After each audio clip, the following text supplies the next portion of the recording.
This video was made possible by our generous supporters on Patreon. Check out patreon.com/NWR for all the details.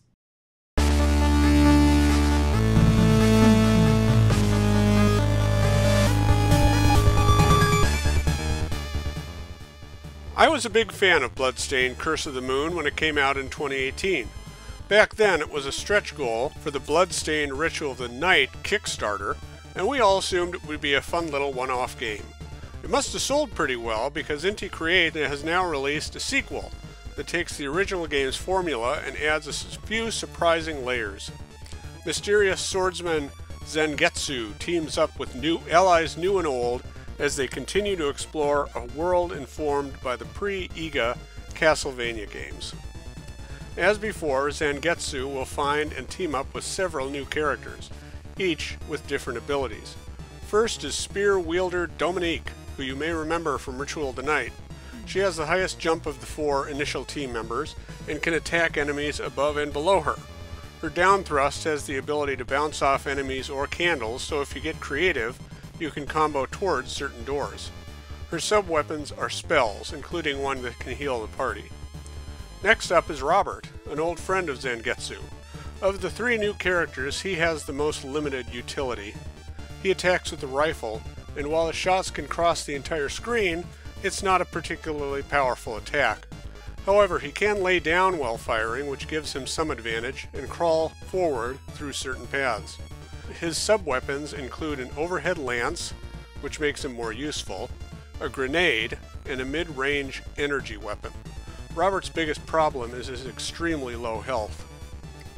Finally, the objectively best new character is Hachi, who might be a winking reference to Gato Roboto. He's a big Tinkerbot mech piloted by an adorable corgi. Hachi presents the biggest target, but has high health to make up for it. His melee attack has extremely short range, but he has a very useful hover jump, and in lieu of sub-weapons, he can turn invincible, although it quickly drains your MP. Hachi is who I use most often thanks to his high health and hover jump. As before, as you pick up these allies, Zangetsu, who plays the same as he did before, can switch to the other characters with the L or R buttons. Sub-weapons are mapped to the X button by default, but I found that awkward, so I was happy to see an option to remap the buttons. I went with ZL or ZR. Having all 4 characters gives you lots of options, and your top priority will be making sure everyone has enough health.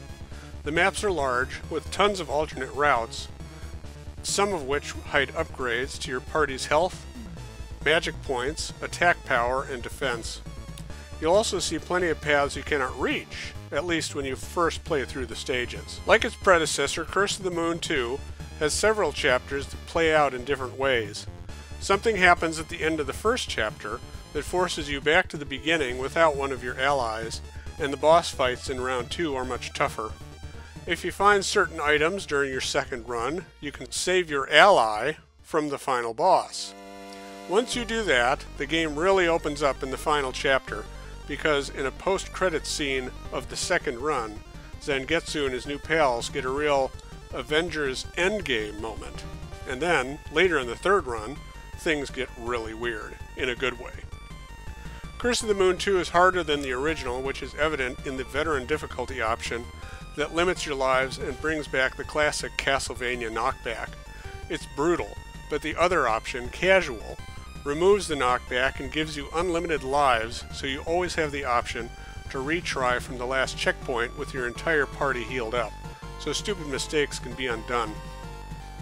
If one of your allies dies, you'll go back to the last checkpoint anyway, but without that character for the rest of the level. Is there any advantage to this? Sort of. If you lose a character during a boss fight, continuing on without them preserves the boss's health when you die. So if that boss was on death's door when you, say, lost Robert, maybe you can take it out in 1 or 2 hits when you get back. In all other situations, it's better to simply retry from the pause menu. Curse of the Moon 2 also introduces couch co-op. Unless both players are good at Castlevania-style platformers, you'll probably be more frustrated than anything else. I will say that the game is surprisingly playable on a single Joy-Con. Might be worth a shot if 2 people are big fans, but otherwise this game is best tackled solo. I really enjoyed Curse of the Moon 2, especially once things opened up in the third run. And don't take that the wrong way, I also had fun with the first two runs, but the game really turns into something ridiculously wonderful in that third go-round. In general, I didn't like the boss fights, especially during the second run, because they start to exhibit Inti Create's bad habit when it comes to bosses. To avoid damage, you have to be extremely precise. I just don't think that the Curse of the Moon controls and physics are really up to that demand. And you know what I really love? Final, incredibly hard to avoid gambits once you kill a boss. Just switch to whichever character will survive that hit and pray. Overall though, Bloodstained Curse of the Moon 2 is a great game that pays loving homage to the classic old school Castlevania games. Here's hoping this does well enough so Inti Creates can go even bigger and maybe weirder with a third entry.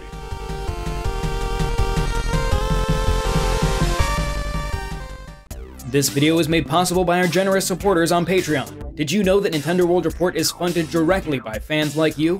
When you support Nintendo World Report on Patreon, you get immediate access to multiple exclusive podcasts every month, exclusive Discord channels, an early look at select content, and more, all for as little as $1 a month. Check out patreon.com/NWR for all the details.